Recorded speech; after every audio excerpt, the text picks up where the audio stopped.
this video, I'll be introducing week 10 of the course and our participation activity for the week. In week 10, we're going to be taking a look at the structured query language and reports in Microsoft Access. This will be a more tutorial-heavy week, which means that we're not going to have any lecture videos. Instead, we're only going to have tutorial videos this week. Before we get into the content for this week, there are a few announcements. Our first announcement is that course evaluations are now open. You can complete your course evaluation by going to feedback.uwo.ca and filling out the survey. Sharing your opinions and feedback about the course helps us improve the course and guides the department in what courses to keep offering. So if you like CS1032 and you want to keep seeing it offered by the department for other students, make sure you fill out that survey.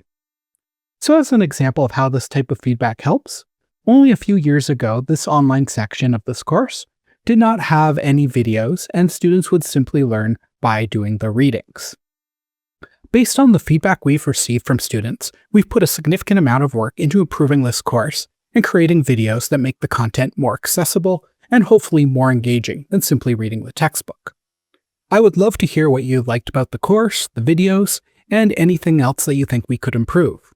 Any constructive feedback, both positive or negative, is welcome, and the survey is completely anonymous, and I only see the results after grades have been finalized. To provide more incentive to fill out that survey, Western is offering a chance to win a $250 gift card to the Western bookstore. For details and terms on that contest, please see yourfeedback.uwo.ca. So as recommended by the university, I'm going to give you a little bit of time to head to feedback.uwo.ca and fill out that course evaluation. While you go fill out that survey, I'm going to put up a video from feedback.uwo.ca that explains how this feedback is used and how other faculty members have used it to improve their courses. So go fill out that course feedback and come back and continue on with this video, and we'll talk about a few more announcements, the participation activity, and some of the content for this week.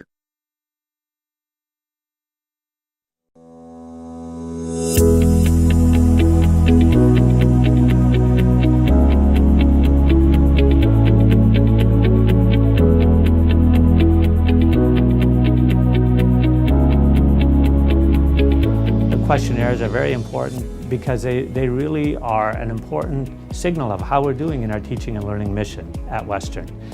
They're important for instructors because they give that feedback.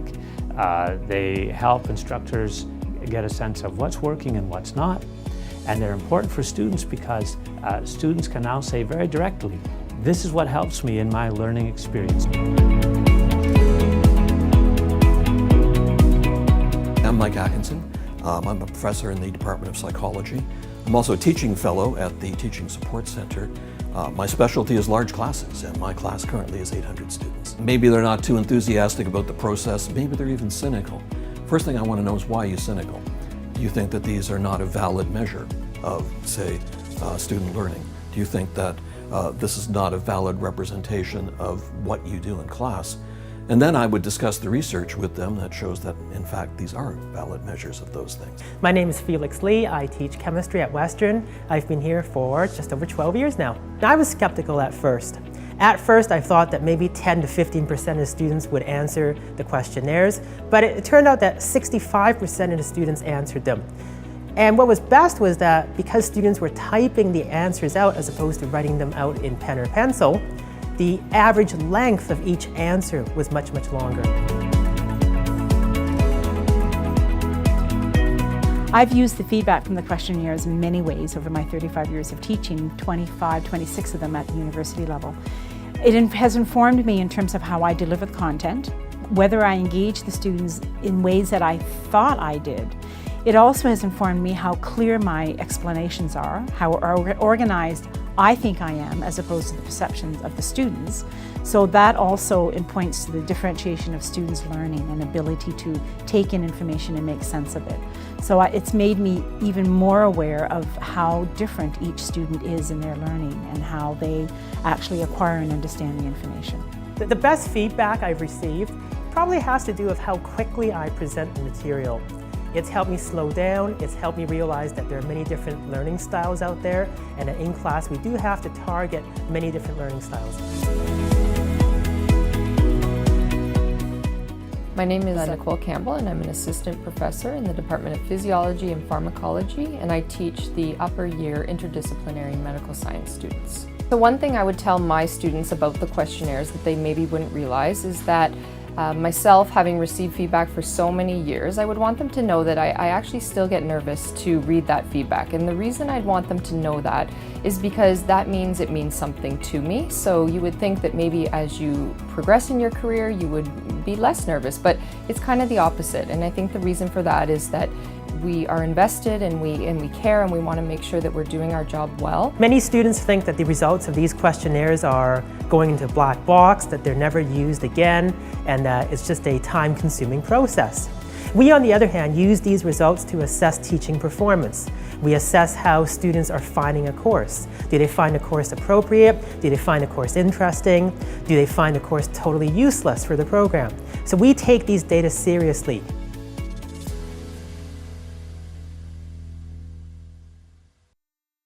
So on to the content for this week. This week we have a few items for you to review. First is the SQL tutorial slides that can be found on the OWL Week 10 page.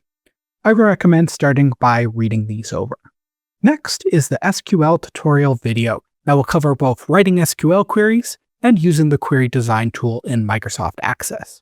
I recommend following along with this tutorial by using the copy of the Access database that can be found on the week page 10 on OWL. The last tutorial for the week is going to be one on reports in Microsoft Access. This tutorial will take you through how to both use these reports as well as create new reports for your database in Microsoft Access. Lastly, as with most weeks, we have some assigned MyLab homework. They'll give you more practice with Microsoft Access and queries.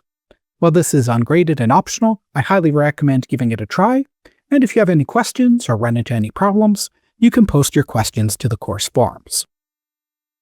So the last thing we need to discuss is the participation activity for this week.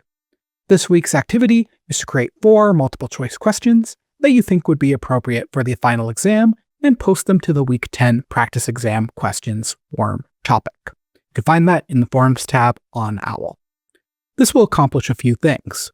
First, it will help you get ready for the final exam by thinking critically about the course content we've covered so far. And secondly, it will help us create a large bank of questions to help your fellow students study for the final exam. There are a few rules to consider when writing your questions. Each multiple choice question should have at least 5 possible options, with only 1 being correct. These questions should be in your own words and not copied from an existing source. They must be questions of your own creation. The difficulty of the questions should be similar to what you expect to find on the final exam. We want these questions to be at least somewhat challenging, so they'll be useful for studying purposes for yourself and for other students. And finally, you must include the correct answer for each question you write. Keep in mind that you must make a post in the forums topic before you can see other students' posts, so make sure that you post as soon as possible so you can get access to this bank of questions created by your fellow students. That's all I have for you in this video. Make sure you get started by reading over the SQL slides and then watching the tutorial videos. If you have any questions, feel free to post on the course forums or send me an email. Thank you for watching and have a great day.